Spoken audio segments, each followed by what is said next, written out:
Hi friends, welcome to மாசா family. இன்றைக்கி வந்து இட்லி ஃப்ரை எப்படி போடலான்னு பார்க்கலாம். அதுக்கு வந்து நான் 3 இட்லி எடுத்திருக்கேன். இது வந்து எப்படின்னா ரெஃப்ரிஜிரேட்டரில் 30 மினிட்ஸ் கழித்து எடுத்துக்கணும்.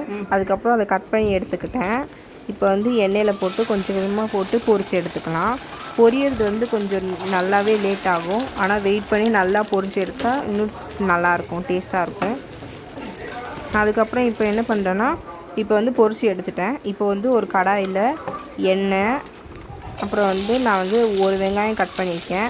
அதை நல்லா பொன்னிறமாக வறுத்துட்டு 2 தக்காளி கட் பண்ணி வச்சுருந்தேன், அதையும் போட்டு நல்லா மசிச்சு விட்டு வதக்கிக்கணும். அதில் உப்பு, மிளகாத்தூள், கரம் மசாலா, கொஞ்சோண்டு தண்ணி சேர்த்து நல்லா வதக்கி விட்டால் நல்லா ஒரு தொக்கு மாதிரி டேஸ்ட்டில் வரும். உப்பு இருக்கான்னு செக் பண்ணிவிட்டு நம்ம பொரித்து வச்ச இட்லியை அதில் ஆட் பண்ணிக்கலாம்.